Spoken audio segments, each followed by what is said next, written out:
Hopi prophecy reveals September will shake the world. Prayer of peace for this day. As the 13th century poet Rumi once wrote, "Yesterday I was clever, so I wanted to change the world. Today I am wise, so I am changing myself." Welcome back to the Journey of Wisdom. In a world that feels like it's shaking at its very foundations, our first instinct is often to look outward, to try and fix the chaos around us. But what if the most powerful and lasting change begins not out there, but right here, within ourselves? Today, we delve into the profound wisdom of the Hopi prophecy, not as a foretelling of doom, but as a timeless map for navigating our turbulent times. This ancient knowledge reveals that principles like humility, connection, and gratitude are not just comforting ideas, but practical tools for building an unshakable inner sanctuary. This journey is about transforming our daily reality from the inside out. As we explore these powerful keys to personal growth and happiness, we invite you to consider which one resonates most deeply with you. Let us know in the comments below. Which principle will you begin to apply in your life today to cultivate your own inner peace? Echoes of prophecy in an unsettled world. Have you felt it too? A subtle, persistent trembling beneath the surface of our modern world. It's not always loud, sometimes it's just a low hum of anxiety in the background of a busy day. It's a feeling that things are accelerating, that the very ground of what we considered normal is shifting right under our feet. It's there in the headlines that seem to grow more urgent by the day. It's in the quiet tension of family gatherings, where the arguments of the world never seem to end. We see it in technology that's moving at the speed of thought, promising connection, but often leaving us feeling more isolated than ever. We feel it in the air itself, in seasons that arrive with an unfamiliar intensity, bringing with them fires, floods, and storms that feel less like weather and more like warnings. It's a collective sense that the story we've been telling ourselves about progress and certainty is beginning to unravel. And it's into this shared feeling of unease that an ancient voice seems to whisper a phrase that catches our breath, a title that seems both ancient and urgently new. Hopi prophecy reveals September will shake the world. That phrase alone is enough to send a chill down your spine. It conjures images of catastrophe, of a single, defined moment when everything changes. But what if we've been reading the map all wrong? What if this prophecy isn't about a single, cataclysmic day on a calendar? What if it's not a prediction of a future event, but a profound description of what we are already living through, right here, in 2025? Let's consider that for a moment. The prophecy says the world will be shaken. Look around. Our world is shaking. Our political systems are shaking with division. Our economies are shaking with uncertainty. The very earth that sustains us is shaking with fevers and tremors, and perhaps most importantly, our own hearts are shaking with a deep longing for meaning and peace. The prophecy mentions September. In the great cycle of the year, September is the season of harvest. It's the time when we finally reap what we have spent the entire year sowing. So, what if the prophecy is using September not as a date, but as a powerful symbol? A time for a great collective harvest, where we are forced to look at the fruits of the seeds our society has planted for generations. Viewed through this lens, the Hopi prophecy is transformed. It is no longer a source of fear, but a source of profound clarity.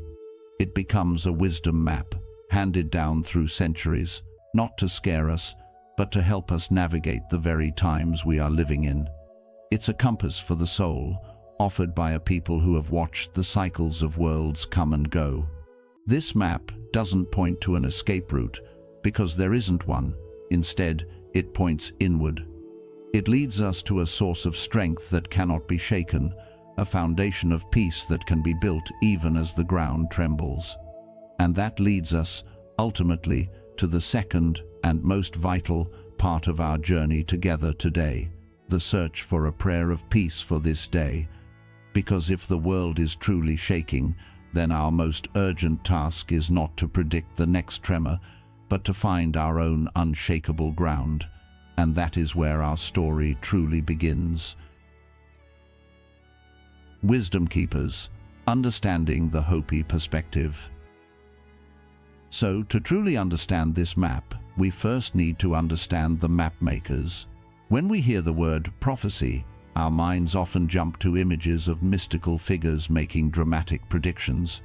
But to see the Hopi people in that light is to miss the very essence of their wisdom. For over 1,000 years, perhaps longer, the Hopi have lived in the high desert mesas of northeastern Arizona.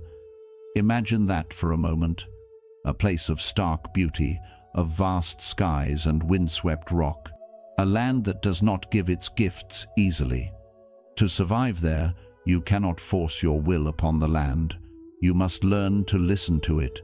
You must observe its rhythms, understand its cycles, and live in partnership with it. The Hopi are not mystics in the way we might think. They are profound scientists of the earth. They are philosophers whose libraries are the patterns of the stars, the behavior of the wind, and the memory of the soil. For generations, they have practiced a form of dry farming that is an agricultural marvel, coaxing corn, beans, and squash from a land that receives barely 10 inches of rain a year. This isn't just a technique, it's a spiritual discipline. It requires patience, humility, and an incredibly deep understanding of the interconnectedness of all things. This worldview shapes everything, especially their understanding of time. In our modern society, we tend to see time as a straight line, an arrow shot from a primitive past, moving relentlessly forward into a more advanced future. We call this progress. But that's not how the Hopi see it. For the Hopi, time does not move in a straight line towards progress. It moves in great cycles, like the seasons. And just like winter is necessary to clear the way for spring, each world cycle must end with a period of purification to cleanse what is corrupt and allow for a new, healthier beginning. They believe we are currently living near the end of the fourth world. This isn't the first time humanity has reached a critical turning point. According to their oral traditions, 3 previous worlds were destroyed because humanity forgot its sacred purpose. In the first world, it was fire.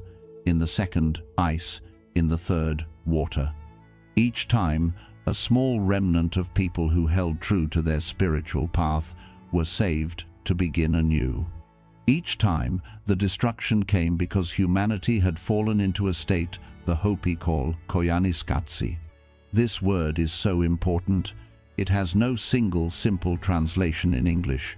It means a life out of balance, a life of chaos and turmoil, a state of life so frantic and disharmonious that it calls for another way of living. It describes a society that has become hypnotized by its own creations, a world where people value things over relationships, and a culture that has forgotten its connection to the source of life itself. Does that sound familiar? This is the core of their prophecy. It is not a random prediction, it is a diagnosis. The elders saw the signs of koyaniskatsi in our modern world long ago, in our relentless consumption, in our pollution of the air and water, in our disconnection from the very land that feeds us. And this leads to the most fundamental distinction in their worldview. We, in our modern culture, often act as if we are the owners of the earth, here to use it for our own benefit. The Hopi hold a completely different belief.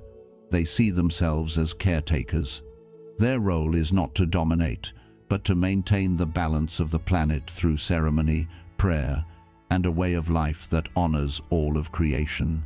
They believe that when the caretakers forget their sacred duty, the world itself begins to fall out of balance. The earth, as a living being, begins to react. And that reaction is what they call the purification. Understanding this changes everything. It reframes the prophecy from a story of doom into a profound lesson in cause and effect. You've already taken the first step by opening your heart to the ancient Hopi wisdom. If this message resonates with you, type "Awakened Spirit" in the comments to show you're ready for the changes September may bring. There's more to uncover. Stay with us to explore what this prophecy truly means for the world and for you. Decoding, the day of purification, rebalancing, not punishment. So we arrive at this powerful and frankly unsettling phrase, the day of purification. Our modern ears are conditioned to hear words like that and immediately think of punishment, of judgment, of a wrathful force passing sentence upon a sinful humanity. It's a story we've inherited, one of fear and retribution. But if we listen with a Hopi heart, we begin to understand a completely different meaning. This isn't about punishment, it's about balance. Think of it this way. Our own bodies are incredibly intelligent living systems. When a virus or a harmful bacteria invades, the body doesn't just surrender, it reacts. It raises its temperature, creating a fever. The fever isn't the sickness, it's the body's powerful, instinctual attempt to cleanse itself, to burn away the imbalance and restore health. The process can be intense and uncomfortable, but its purpose is not to punish. Its purpose is to heal. Now, expand that idea to the entire planet. The Hopi and many other indigenous cultures see the Earth not as a dead rock spinning in space, but as a vast, conscious, living organism. And when this planetary body is pushed into a state of koyanis pratsi, a life out of balance, it too begins to run a fever. It too begins a process of cleansing. The prophecy does not speak of a vengeful God punishing humanity. It speaks of the Earth as a living system, rebalancing itself. When we poison her waters, she will vomit them back as floods. When we choke her skies with pollution, she will burn them clean with fire. When we scar her lands with reckless extraction, the ground itself will tremble beneath our feet. It is not malice, it is medicine. It is the planet's immune system kicking in. We are not being punished for our actions. We are simply experiencing the consequences of our actions. It's a fundamental law of the universe, as simple and profound as gravity. What we put out into the world reflects back to us. The Hopi elders captured this moment of consequence in a powerful and enduring image. They said that at this time of purification, humanity would find itself standing at a crossroads. Before them would be two paths. One path is wide and well-trodden. It's the path of our modern world. It's paved with clever technology, constant consumption, and the relentless pursuit of more. On this path, people are preoccupied with their heads, with logic, with data, but have forgotten the wisdom of their hearts. They race forward, never looking at the world around them, convinced of their own power and ingenuity. The other path is narrow and less visible. It is a path of harmony and respect. It requires a different way of walking, slower, more mindful. On this path, people live with their hearts open, connected to the land, to each other, and to the Creator. They understand that true wealth is not in what you own, but in the health of your relationships and the balance of the world you are a part of. The elders taught that for a long time, these two paths would run parallel to each other. People on both paths would seem to be living in the same world, going about their lives. But the purification is the moment when the two paths begin to diverge, sharply and irrevocably. The shaking of the world is what causes this divergence. The floods, the fires, the social and economic breakdowns, these are not random disasters. They are the great stresses that reveal the structural integrity of each path. The wide path, built on a foundation of greed and disconnection, will begin to crumble under the pressure. The systems that seemed so powerful and permanent will reveal themselves to be incredibly fragile. The people walking this path, who have placed their faith in material things and external power, will find themselves lost and terrified as their world falls apart. The narrow path, however, is built on a different foundation. It is rooted in timeless principles of respect, humility, and connection. While the people on this path will also face the storm, they will not be destroyed by it. Their connection to the earth and to each other becomes their strength, their shelter. They know how to listen to the wind, how to read the signs, how to live with less and find joy in simplicity. They endure not because they are more powerful, but because they are more aligned with the fundamental laws of life. This is the heart of the prophecy's message. The day of purification is not a singular event we are waiting for. It is the process we are living through. It is this great sifting, this time of choosing, where our daily actions, our thoughts, and our values determine which path we are walking on. And September, the harvest month, is the perfect symbol for this time, a season when the true nature of what has been growing is finally revealed for all to see. September's harvest, reaping what we have sown. Let's talk more about this idea of the harvest. It's such a simple, earthy concept, but it holds a profound truth about the world we are living in today. A farmer understands this truth in his bones. You cannot plant thistle and expect to harvest wheat. The harvest doesn't lie. It is the honest, unavoidable result of the seeds you planted and the care you gave them all season long. Now, let's apply that simple wisdom to our complex modern world. For generations, our global society has been planting very specific kinds of seeds. We have planted the seeds of speed, of efficiency, and of profit above all else. We have planted the seeds of endless growth on a finite planet. We have planted the seeds of individualism, telling ourselves that success is a solo journey.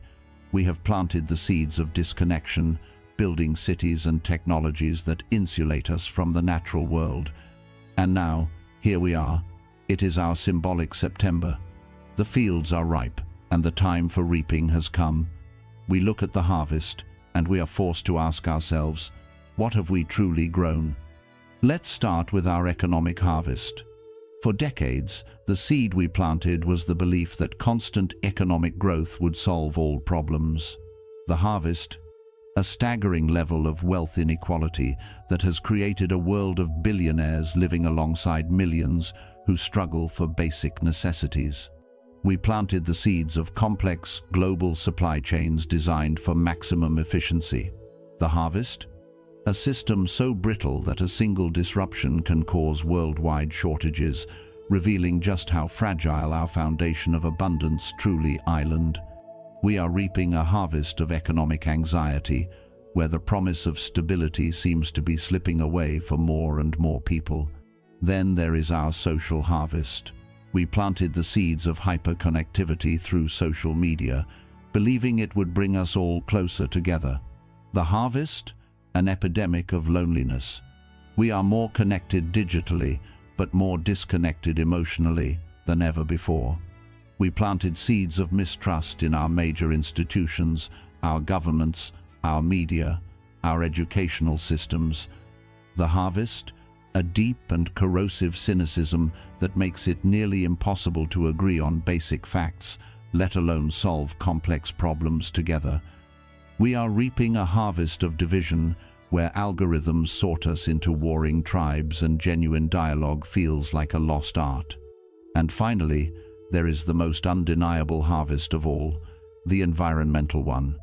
We planted the seeds of fossil fuels, of deforestation, of plastic pollution, telling ourselves that the earth was just a collection of resources for us to exploit.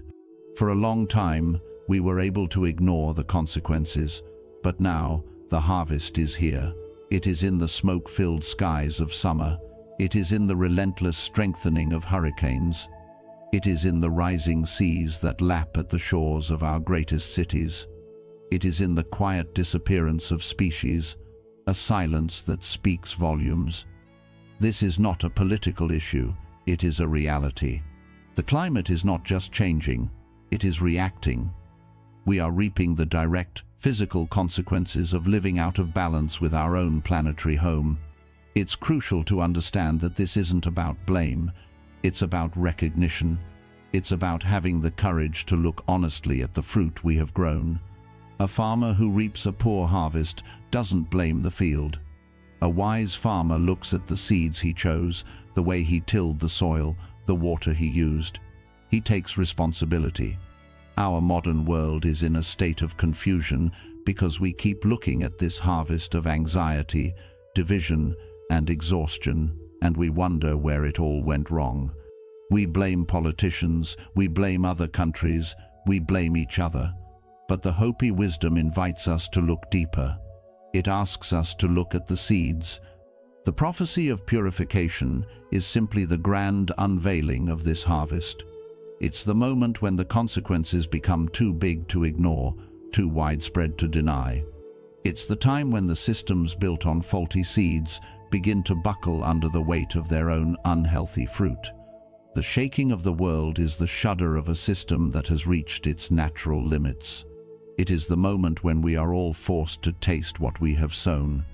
And it's this moment of tasting, this moment of undeniable clarity, that leads us to the most mysterious and compelling symbol in the entire prophecy, the appearance of a strange star in the sky. The blue star of modern times, a sign of awakening. Of all the elements within the Hopi prophecy, none is more captivating or enigmatic than this. The final sign that the purification is near will be the appearance of the blue star Kachina in the heavens. The elders said that when this star begins to dance in the sky, the time of choosing will be over, and the old world will be nearing its end.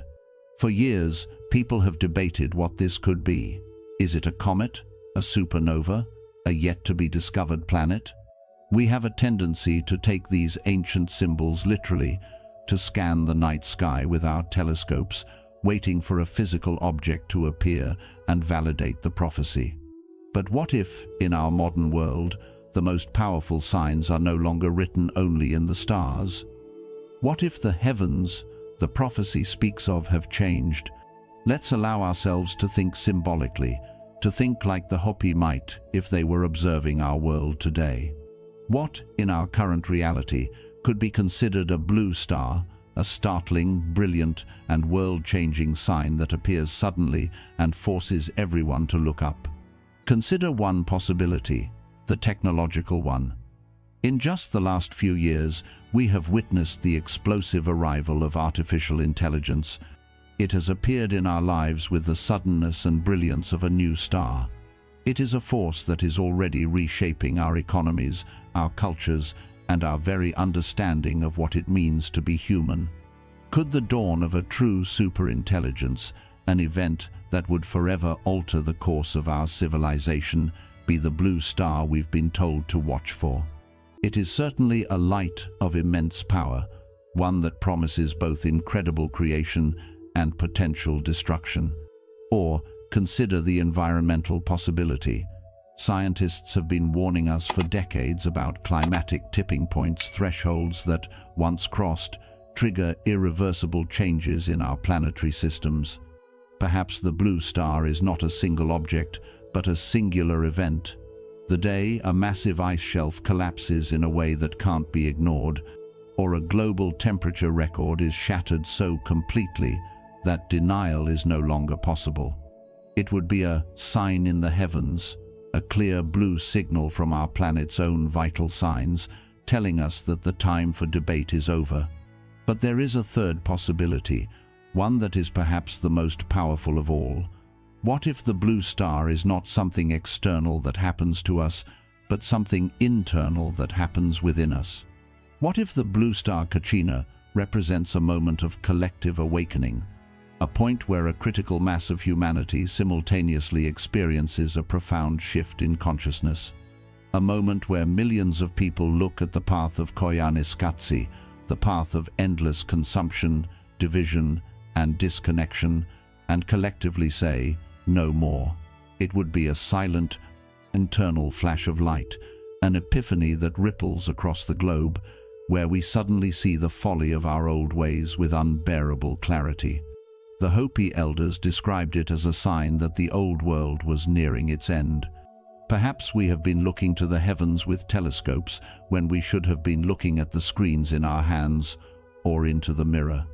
The blue star might not be a celestial body, but a moment of unbearable clarity, a truth so bright and piercing that it cuts through all the noise and all the denial. Maybe it's the clarity of seeing how our actions directly impact the planet. Maybe it's the clarity of recognizing our shared humanity in an age of division. Or maybe it's the personal clarity of realizing that the life we've been told to chase, one of material success and constant striving, is not bringing us the peace and fulfillment we truly seek. Whichever it is, technological, environmental, or spiritual, the meaning is the same. The appearance of the blue star signals a point of no return. It is the universe's final alarm clock, a dazzling, undeniable wake-up call. It's the moment the harvest is fully revealed, the two paths diverge completely, and the world is shaken to its very foundations, not to destroy it, but to shake us awake before it's too late. So, where does all of this leave us? Standing in the middle of our harvest season, looking up at a sky that may hold a new and startling star. It could be a moment for fear, but the wisdom of the Hopi offers us a different perspective. It reveals that this prophecy is not a date of doom, but a season of choice. The world is shaking, yes, but it is shaking us awake. The fires, the floods, the deep divisions, and the dizzying pace of change, all of it is a great, resounding alarm clock. It is calling us to remember who we are, not just consumers and competitors, but caretakers and creators of the world to come. The prophecy isn't a passive story we are meant to simply watch unfold. It's an active invitation. It's a call to look at the two paths laid out before us and consciously, deliberately, choose the one that leads to balance, to connection, and to healing. The power in this story is not in the hands of fate. It is in our hands, in our hearts, and in the choices we make every single day. The shaking of the old world is the necessary, fertile chaos out of which a new one can be born. We've journeyed through this ancient wisdom together, and now the conversation continues with you. Because this isn't just a story to be heard, it's a reality to be lived and shared. In the comments below, we invite you to share your thoughts on this one question. In your own life, what form does this great shaking take, and where do you find your anchor of peace amidst the storm? Your stories and reflections are a vital part of the wisdom our community needs right now. There is great strength in knowing we are not facing these challenges alone, and in our next part, we will explore that very anchor. We will turn from the shaking of the world to the stillness within and discover the quiet, resilient power of a simple prayer of peace for this day. Prayer for peace, building inner shelter amidst the storm. In our last conversation, we were left with a profound question. Amidst a world that is shaking, where is our anchor? The echoes of that question have lingered because it touches the deepest fear of our time, the fear of being adrift in a storm without a harbor. When the winds of change blow with such force, our first instinct is to look for external shelter. We try to build stronger financial walls, formulate more perfect plans, or retreat behind the familiar comfort of our own beliefs. We search for something solid on the outside to hold on to. But the great spiritual traditions of the world, from the Christian mystics to the Stoic philosophers, and of course the Hopi elders, all point us in a different direction. They teach a radical and liberating truth. The only shelter that can truly withstand the storm is the one we build within ourselves. This is not a new idea, but it is one we have largely forgotten. It is the wisdom that understands that outer chaos cannot touch our inner peace unless we give it permission. It is the knowledge that true security is not a condition of the world, but a quality of the soul. The Hopi prophecy, while warning of the storm, also gifted us the key to the only sanctuary that cannot be shaken, flooded, or burned. This sanctuary is built within, and the tools to build it are found not in technology or wealth, but in the quiet, focused power of a daily prayer, a prayer of peace that becomes our protection. Now, when I say prayer, I'm not speaking of one specific religious ritual. I'm speaking of a universal practice. A prayer can be a silent moment of gratitude in the morning. It can be a conscious, calming breath in the middle of a stressful day. It can be a focused intention to act with kindness. It is the act of turning inward, of consciously connecting with that deep, still center that exists within each of us. This is our work now.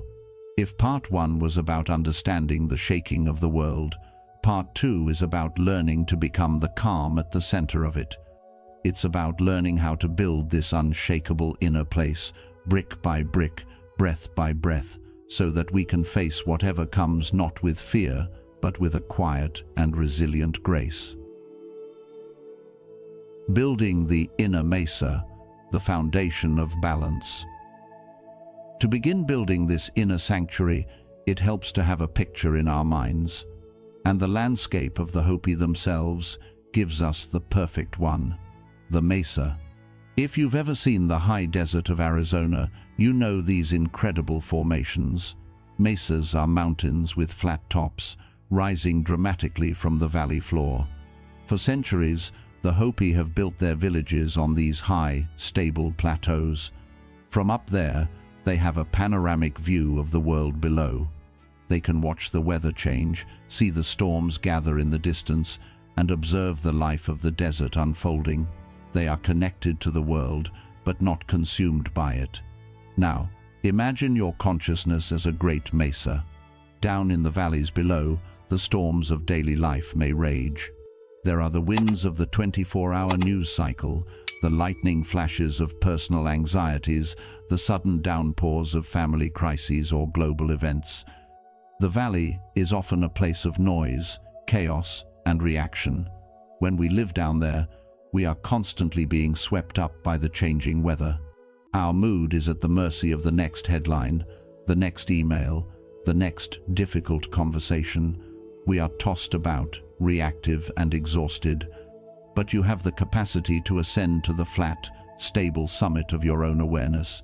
This is your inner Mesa. It is a place of higher perspective. From here, you do not deny the storm. You don't pretend it isn't happening. In fact, you can see it even more clearly. You can watch the clouds gather and the winds blow, but you are no longer lost within it. You are the observer, grounded in the bedrock of your own being. This is the essence of Hopi balance. It is not the absence of problems, but the presence of a center that remains steady regardless of them. Our modern world has confused happiness with this kind of peace. We chase happiness, which is often an external and fleeting thing. It depends on circumstances being just right. The right job, the right relationship, the right amount of money in the bank. But as we all know, circumstances are constantly changing. Chasing this kind of happiness is like trying to build a house on the valley floor, knowing a flood could come at any moment. Inner peace, or what modern psychology might call emotional resilience, is different. It is the art of building your house on the Mesa. It's an internal state of being that you cultivate, independent of external conditions. It is the quiet confidence that even if the storm comes, your foundation is secure. So how do we make this ascent? How do we climb our inner Mesa? It's not a one-time event, it's a practice. It begins with the simple yet revolutionary act of paying attention. It is what today we call mindfulness. It's the ability to pause, take a breath, and notice what is happening both outside of you and inside of you, without immediately getting swept away by it. When you feel a wave of anxiety rising, instead of being consumed by it, you can learn to step back and say, "Ah, there is anxiety." You observe it like you would observe a cloud in the sky. You acknowledge its presence without becoming the cloud itself. This small space you create between you and your emotional reaction is the beginning of the path up to the Mesa. Each time you consciously choose to respond instead of react, you take another step up. Each time you turn off the noise of the world for a few minutes to simply sit in silence, you are strengthening your footing on that upward trail. Each time you choose compassion over judgment, both for yourself and for others, you are building your shelter on the high ground. This is not an escape from reality. In fact, it is the opposite. It's about becoming so grounded in your own center that you can engage with the world's problems more effectively, with more wisdom and less fear. A person panicking in the valley cannot help anyone, but a person standing calmly on the mesa can see the whole picture, can see where help is needed, and can act with clarity and purpose. This is the foundation. Before we can talk about the specific qualities of a balanced life, we must first commit to this practice of finding our center. The daily prayer of peace we are moving toward is the most powerful tool for this ascent. It is the daily act of returning to our mesa, clearing the ground, and reminding ourselves where our true home, our true sanctuary, really island. It is from this stable, peaceful ground that everything else can begin to grow. Humility, the cure for pride. Once we have committed to building our foundation on the inner mesa, we must then ask, what are the pillars that will support this sanctuary? What qualities of character do we need to cultivate to remain steady in a shaking world? The Hopi wisdom suggests that the very first pillar, the cornerstone upon which all others rest, is humility. Now, in our culture, humility often gets a bad rap. We mistake it for weakness, for thinking less of ourselves, for being a doormat. But this is a profound misunderstanding. True humility is not about self-deprecation, it's about self-awareness.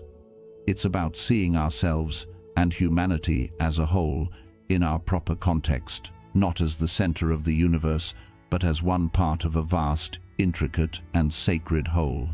If we are honest, the root cause of our modern state of koyaanisqatsi, our life out of balance, is a deep and pervasive arrogance. It's a human hubris. It's the unspoken belief that we are the smartest species, that we have conquered nature, that we can bend the laws of the planet to our will without consequence. It is this arrogance that allowed us to poison rivers, believing we could simply invent a way to clean them later. It is this arrogance that allowed us to tear down ancient forests, believing we could build a better world out of concrete and steel. It is the arrogance of believing that we are separate from and superior to the web of life that sustains us. The purification, in many ways, is simply the universe's gentle, and sometimes not so gentle, way of correcting this arrogance. It is nature reminding us that we are not, in fact, in charge. There is an old story, told in many forms across many cultures, that illustrates this perfectly. It speaks of a great storm that swept across the land. In a wide open field stood a mighty oak tree, ancient and proud. It had stood for 100 years, and it scoffed at the wind. "I am strong," it thought. "I will not bend." And so, when the fiercest gust came, the proud oak resisted with all its might, and it was snapped in two. Nearby, growing at the foot of the oak, was a patch of simple grass. As the wind blew, the grass did not resist. It simply bowed.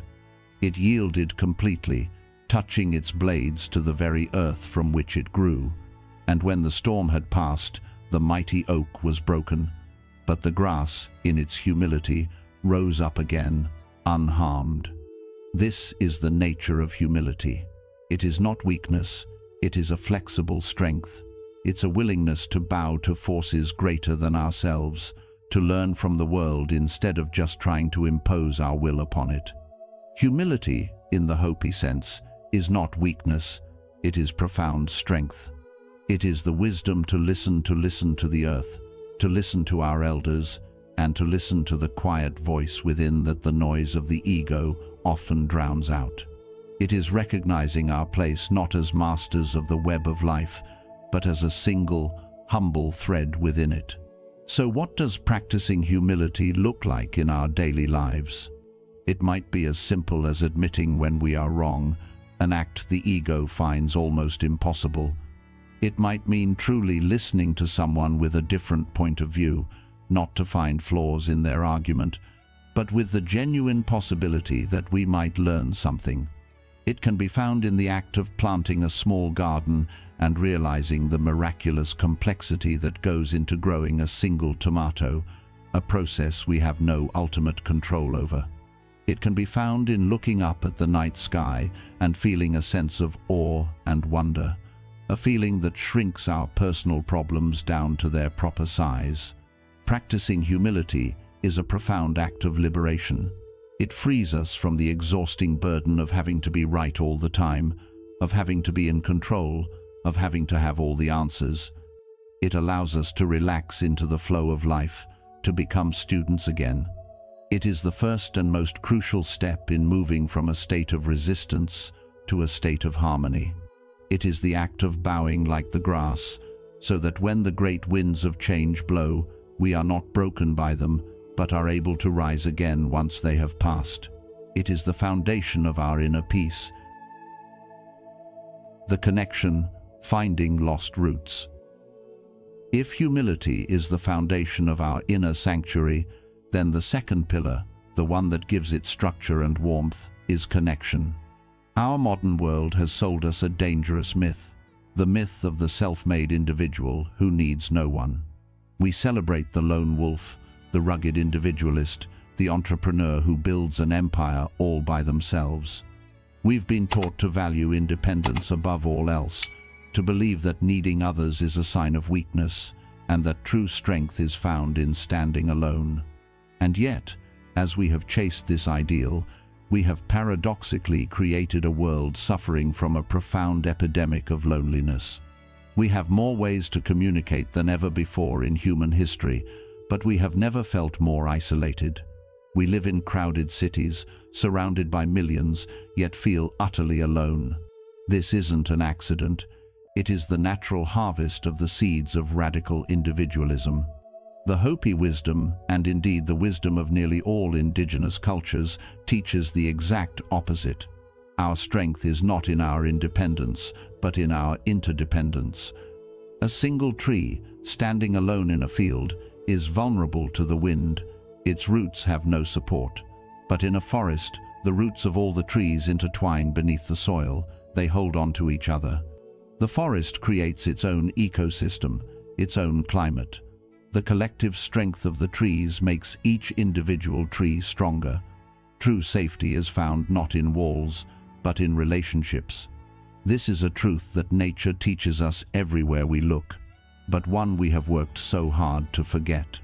We've built our lives in climate-controlled boxes, driving in metal boxes, staring at glowing boxes for work and entertainment. We've become disconnected not only from each other, but from the very earth that gives us life. For many of us, the most intimate connection we have with the natural world is the food on our plate, and we often have no idea where it even came from. This disconnection is a deep wound in the modern soul. It's a form of homesickness for a home we don't even remember we've lost. The purification the prophecies speak of is, in part, a forceful reminder of this interdependence. A power outage reminds us that we are not self-sufficient. We depend on a complex grid. A food shortage reminds us that our lives depend on the farmer, the soil, and the rain. A community crisis reminds us that in the end, all we truly have is each other. So, how do we begin to rebuild this pillar of connection in our own lives? How do we begin to reweave ourselves into the web of life? It doesn't require a grand gesture. It begins with small, conscious acts of reconnection. It can be as simple as taking off your shoes and standing barefoot on the grass for 5 minutes, feeling the cool, damp earth beneath your feet, remembering that you are standing on a living planet and that this planet is supporting you in every moment. It can be the act of choosing one tree in your neighborhood and truly seeing it for the first time. Noticing the texture of its bark, the way its leaves move in the wind, the way the light filters through its branches. Recognizing it not as an object, but as a living, breathing being that shares this small patch of earth with you. And, most importantly, it means reconnecting with the people in your life. It means putting down the phone when your partner or your child is speaking to you and giving them the sacred gift of your full, undivided attention. It means listening not just to reply, but to understand. It means reaching out to a neighbor you haven't spoken to, or forgiving an old grudge that has been keeping you separate from a family member. Each of these small acts is an act of defiance against the myth of separation. Each one is a thread that you use to reweave your own safety net. When the world shakes, it is these connections that will hold us. It won't be our bank accounts or our job titles. It will be the hand of a neighbor, the love of a family member, the quiet, steady presence of the earth beneath us. Building these relationships, nurturing them, and honoring them is not a soft, sentimental activity. It is the most practical and essential survival skill for the times we are living in. By staying this far, you've already taken a step toward peace in the middle of life's storms. Type "shelter of peace" in the comments to affirm your intention to live with calm and clarity. Keep watching. The next moments may bring the stillness you've been seeking. Gratitude. Breaking the cycle of desire. We have laid the foundation of our inner sanctuary with humility, and we have raised its walls with connection. Now, we come to the third and final pillar, the one that creates the roof over our heads and fills the space with light. This pillar is gratitude. If we look closely, the engine of our shaking world is a constant, gnawing hunger for more. It's the driving force behind our consumer culture. It's a message whispered to us 1,000 times a day from every advertisement and every screen. You are not enough as you are. Your life is lacking.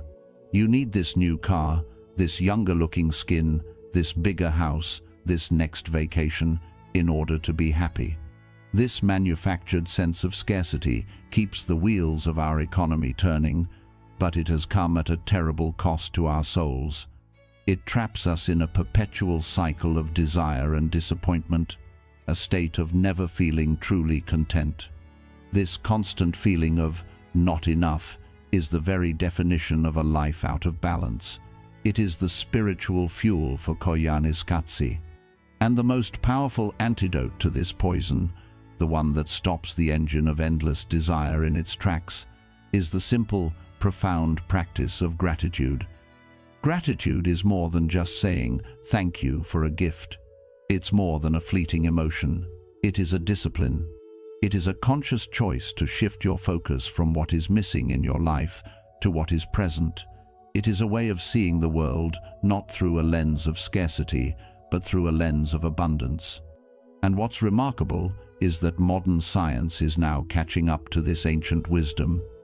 Countless studies have shown that a regular practice of gratitude can significantly improve mental and physical health. It reduces stress, improves sleep, increases empathy, and builds emotional resilience. It is, quite literally, good medicine. The practice of gratitude is a revolutionary act. It is a quiet rebellion against the culture of more. It is to look at a simple glass of clean water, something millions on this planet do not have, and see it not as a given, but as a miracle. It is to feel the warmth of the sun on your skin and recognize it not as a mere weather pattern, but as a blessing, a life-giving force from a star 93 million miles away. It is to finish a meal and take a moment to feel genuine appreciation for the chain of life that brought it to your table, the soil, the rain, the farmer, the truck driver. Gratitude recalibrates the soul.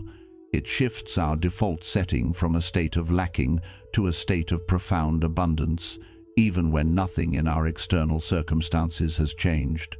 So, how do we cultivate this pillar?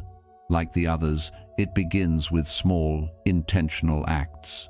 Many people find it helpful to start or end their day by simply naming 3 things they are grateful for.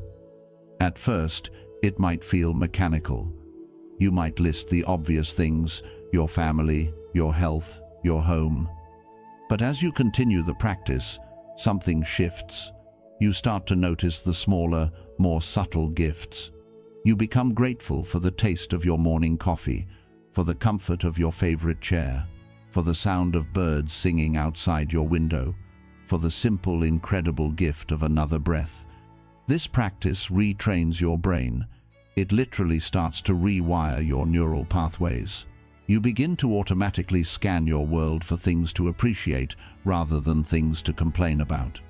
You're not ignoring the problems of the world. The storms in the valley are still there, but you are actively balancing the scales. You are watering the seeds of joy and contentment instead of only watering the seeds of fear and anxiety. When you are grounded in gratitude, your relationship with the world changes. Fear loses its grip.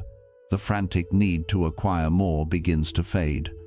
You find that you already have everything you need to be at peace in this moment. This is the final pillar that makes our inner sanctuary complete. With humility as our foundation, connection as our walls, and gratitude as our roof, we create a space within ourselves that is truly a shelter from the storm. It is a place we can return to again and again, a source of strength and peace that no external event can ever take away. And it is from within this sacred space that we can now offer our prayer. Today's prayer for peace, a guiding practice. And so now, having journeyed this far together, let us put this wisdom into practice. I invite you, wherever you are, to find a comfortable position. You can be sitting, or standing, or lying down. If it feels right for you, gently close your eyes. Let's begin by simply arriving in this moment. Take a slow, deep breath in, filling your lungs completely. And as you exhale, release the tensions of the day, letting your shoulders soften, letting the muscles in your face relax.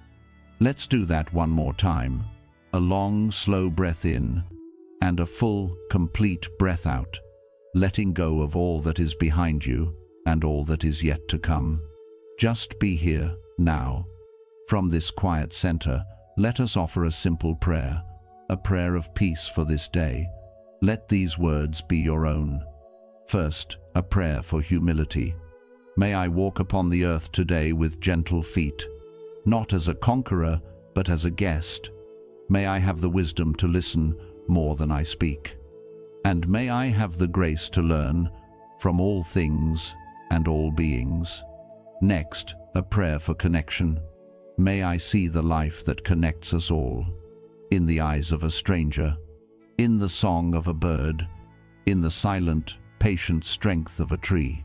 May I remember that my own well-being is tied to the well-being of everything around me.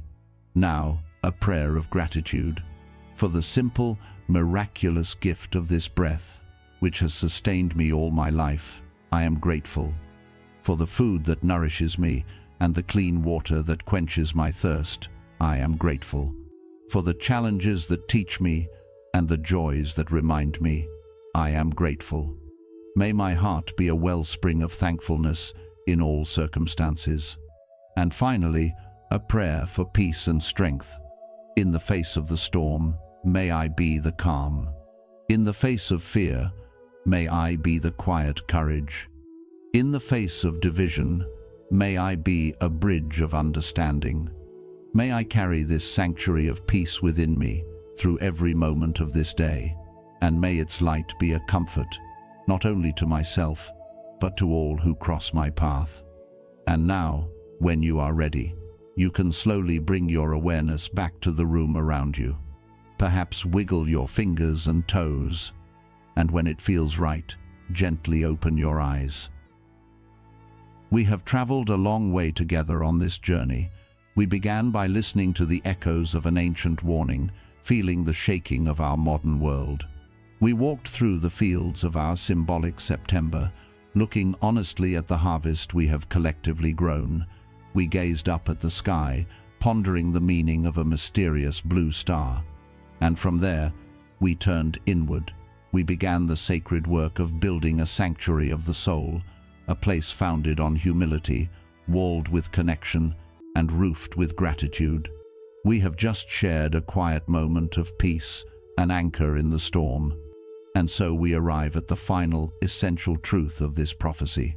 The Hopi prophecy is not a story about the end of the world. It is a story about the end of a way of living. It is a loving, urgent warning that the path of imbalance, of separation and arrogance has reached its natural and inevitable conclusion.